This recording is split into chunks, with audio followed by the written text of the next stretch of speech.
Hello students. आज हम लोग कॉवेब थ्योरम या मकड़ी के जाले का सिद्धांत पढ़ेंगे।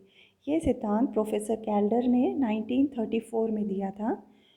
उन्होंने यह बताया था कि जो एग्रीकल्चर सेक्टर होता है उसमें प्रोडक्शन डिपेंड करता है प्रीवियस ईयर प्राइसेस पे, यानी पिछले साल उस फसल की जो कीमत चल रही होती है, प्राइसेस होते हैं, उन प्राइसेस के हिसाब से किसान नेक्स्ट ईयर का उत्पादन डिसाइड करते हैं। इस तरह से प्राइसेस और सप्लाई रिलेटेड है एक और फ्लक्चुएट होते रहते हैं।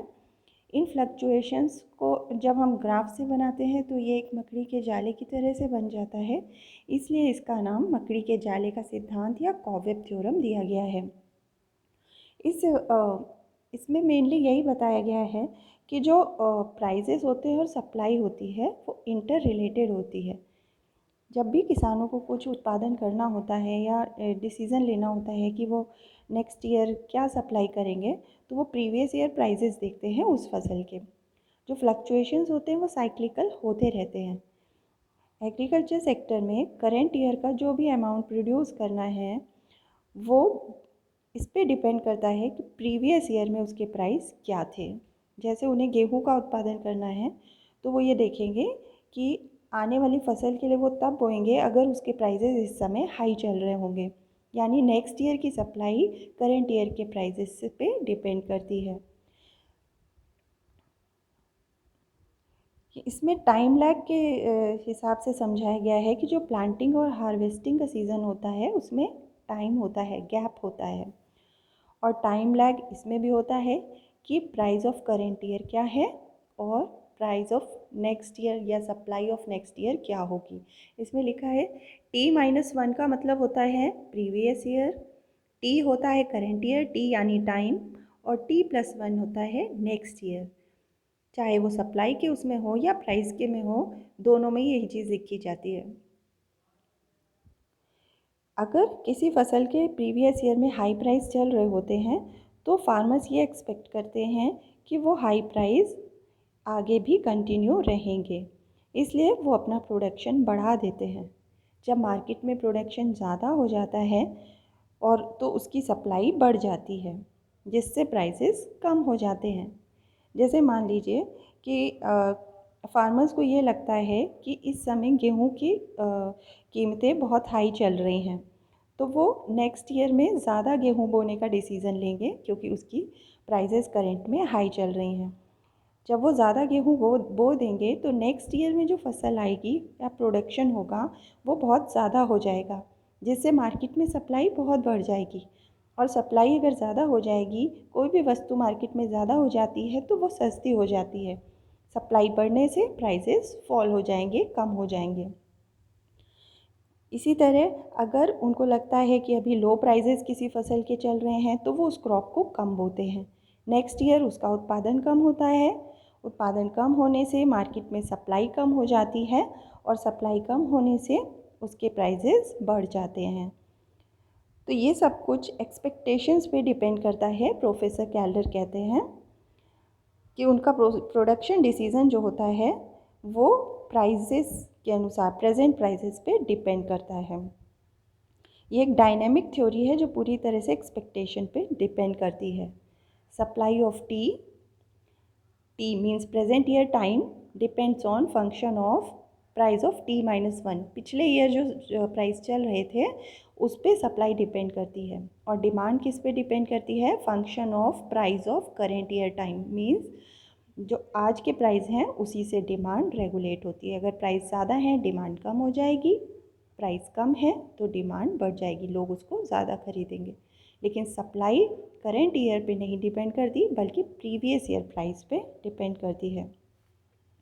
इसके बाद प्रोफेसर कैल्डर ने 3 टाइप्स ऑफ फ्लक्चुएशंस बताए हैं अपनी थ्योरम में: continuous fluctuation, convergent fluctuation and divergent fluctuation. सबसे पहले हम कंटिन्यूस फ्लक्चुएशन पढ़ेंगे जिसे निरंतर चक्र कहते हैं। इसमें ओ एक्स एक्सिस पे क्वांटिटी सप्लाई पूर्ति उत्पादन दिया गया है, कितना प्रोडक्शन हो रहा है, और ओ वाई एक्सिस पे प्राइजेस दिए गए हैं कि कितना प्राइस उसका चल रहा है। इसमें किसी एक एग्रीकल्चर क्रॉप का उदाहरण हम ले सकते हैं, जैसे हम वीट का ले सकते हैं, किसी का भी ले सकते हैं।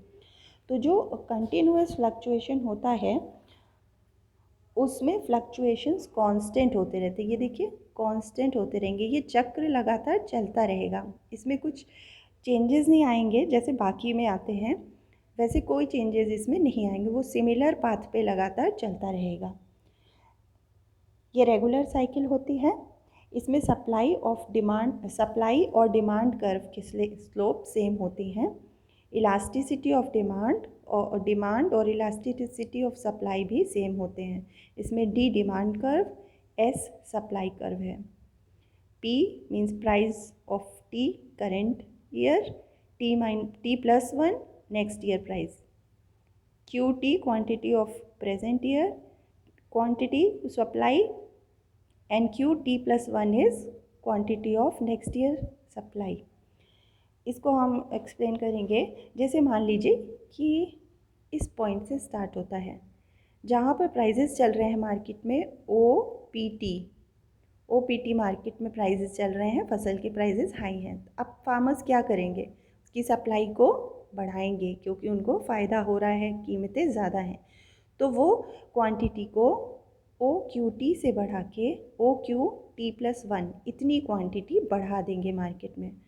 जब क्वांटिटी ज़्यादा हो जाएगी, कोई वस्तु ज़्यादा हो जाएगी मार्केट में, तो उसके प्राइजेस कम होने लगेंगे। ये देखिए प्राइजेस कम होंगे, कम हो रहे हैं प्राइस। यहाँ से देखिए पी टी से कम होके पी टी प्लस वन हो जाएगा।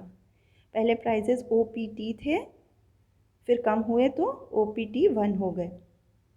जब प्राइजेस कम हो गए तो फार्मर्स क्या करेंगे, उसकी क्वांटिटी घटाएंगे, उसको कम सप्लाई करेंगे नेक्स्ट ईयर में, तो उसकी क्वांटिटी नेक्स्ट ईयर सप्लाई कम हो जाएगी, ओ क्यू टी वन से कम होके ओ क्यू टी हो जाएगी, कम हो जाएगी। जब क्वांटिटी कम हो जाएगी तो प्राइजेस बढ़ जाएंगे, वो चीज़ कम है मार्केट में तो महंगी हो जाएगी, प्राइजेस बढ़ जाएंगे। जब प्राइजेस बढ़ेंगे तो वो उसका और सप्लाई बढ़ाएंगे प्रोड्यूसर्स, सप्लाई बढ़ेगी, प्राइजेस कम होंगे, प्राइस कम होंगे, सप्लाई कम होगी। इसी तरह ये साइकिल चलती रहेगी, इक्विलिब्रियम के करीब आसपास घूमती रहती है। ये हो गया first type of cobweb theorem, continuous fluctuation.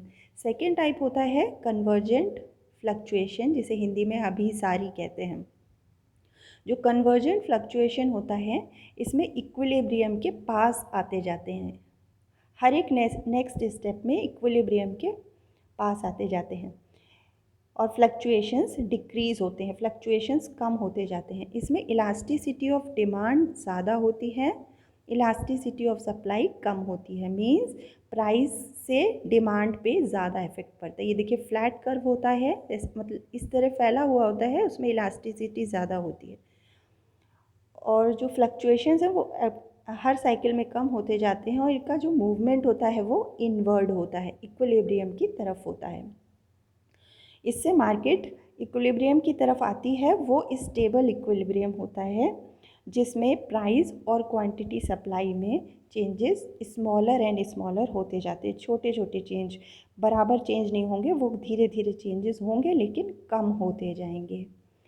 जो कन्वर्जेंट फ्लक्चुएशंस हैं उसमें क्या होता है कि एक स्टेबल इक्विलिब्रियम मिलता है। देखिए हम जैसे यहाँ से स्टार्ट करते हैं, यहाँ से करेंगे तो मार्केट में पहले प्राइजेस क्या थे, ओ पी टी थे। ये देखिए यहाँ पर ओ पी टी प्राइस थे। अब प्राइस ज़्यादा है तो फार्मर्स क्या करेंगे, प्रोडक्शन बढ़ाएंगे, क्वांटिटी को बढ़ाएंगे। तो क्वांटिटी ओ क्यू टी है ना, यहाँ पर देखिए यहाँ से बढ़कर यहाँ तक आ जाएगी, O Q T plus one हो जाएगी। इतनी क्वांटिटी बढ़ गई मार्केट में। जब क्वांटिटी बढ़ गई तो प्राइजेस क्या होंगे, देखिए प्राइस पी टी से कम होके पी टी प्लस वन हो गए, यहाँ से कम होके यहाँ तक आ गए, प्राइजेस कम हो गए। जब प्राइजेस कम हुए तो किसान सप्लाई घटाएंगे। कितनी सप्लाई घटाई, क्यू टी वन से घटा के क्यू टी प्लस टू। ये देखिए यहाँ से क्वांटिटी है, यहाँ से कम करके इतनी कर दी। जब क्वांटिटी मार्केट में कम हो गई तो प्राइजेस हाई हो जाएंगे। देखिए प्राइस पी से प्राइस देखिए इतने बढ़े, टी प्लस वन से पी टी प्लस टू बढ़ गए। फिर नेक्स्ट ईयर क्वांटिटी घटेगी, क्वांटिटी बढ़ेगी, तो क्वांटिटी जो बढ़ी वो हुई क्यू टी प्लस टू से QT+3। ज़्यादा हो गई तो फिर प्राइसेस कम हुए, ये देखिए कम हुए, फिर क्वांटिटी बढ़ी, कम हुई क्योंकि प्राइस कम हुए हैं तो क्वांटिटी भी कम होगी। जब क्वांटिटी कम हुई तो प्राइसेस बढ़ गए। इसी तरह से ये चक्र चलता रहेगा, ये साइकिल चलती रहेगी। और इसको कन्वर्जेंट इसलिए कहा गया है क्योंकि ये इक्विलिब्रियम की तरफ आ रही है। और ये इसलिए हो रहा है क्योंकि इलास्टिसिटी ऑफ डिमांड ज़्यादा है और इलास्टिसिटी ऑफ सप्लाई कम है। ये दो टाइप्स हो गए, कंटिन्यूस और कन्वर्जेंट फ्लक्चुएशन। थर्ड टाइप होता है डाइवर्जेंट फ्लक्चुएशन। जो डाइवर्जेंट होता है उसमें क्या होता है कि जो इक्विलिब्रियम से हम दूर जाते जाते हैं। देखिए इसमें फ्लक्चुएशन ज़्यादा होते हैं, इलास्टिसिटी ऑफ सप्लाई ज़्यादा होती है। देखिए ये फैला है ना, इसमें क्वांटिटी, प्राइस और क्वांटिटी में ज़्यादा फ़र्क आ रहा है, जबकि प्राइस और डिमांड में इतना नहीं आ रहा है।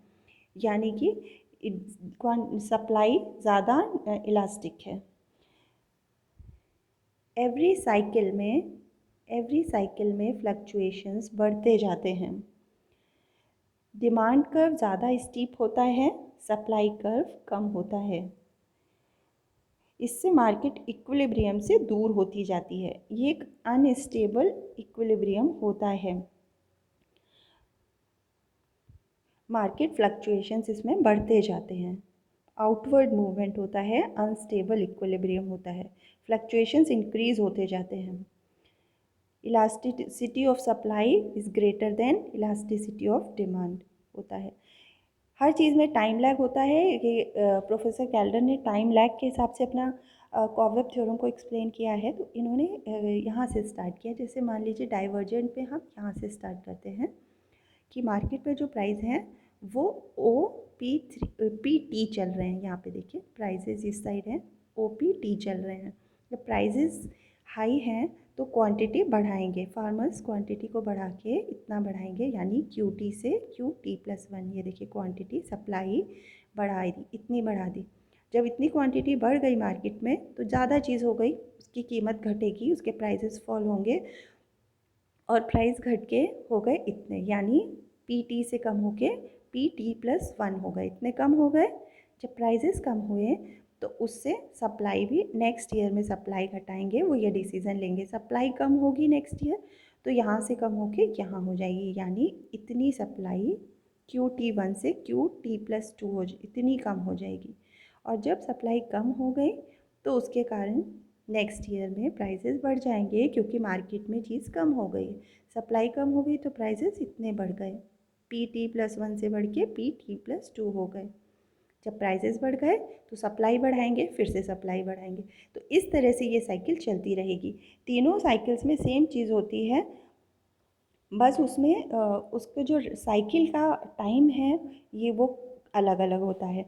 देखिए इसमें तीन चीज़ें होंगी, तीनों में सेम चीज़ क्या होती है कि जब टाइम लैग के साथ डिसाइड होता है।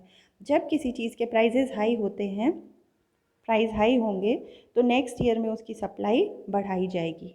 नेक्स्ट ईयर टाइम लैग, जब सप्लाई बढ़ाएंगे तो उसके प्राइसेस लो हो जाएंगे, चीज़ ज़्यादा हो जाएगी मार्केट में, सस्ती हो जाएगी, लो प्राइस हो जाएंगे। नेक्स्ट ईयर वो डिसाइड करेंगे कि उसका प्रोडक्शन कम करें क्योंकि सस्ती बिक रही है, तो लो प्राइस होने के कारण उसकी सप्लाई नेक्स्ट ईयर कम हो जाएगी, क्वांटिटी कम हो जाएगी। जब कम हो जाएगी तो महंगी हो जाएगी, फिर हाई प्राइस हो जाएंगे। जब price up, supply up, price down, supply down, price up, supply up, इसी तरह ये साइकिल चलती रहेगी। तो ये पूरा कॉवेब थ्योरम है जिसको प्रोफेसर कैल्डर ने समझाया था। इसमें 3 साइकिल्स हैं, आप लोगों को समझ आ गया होगा, वेरी इजी। Thank you.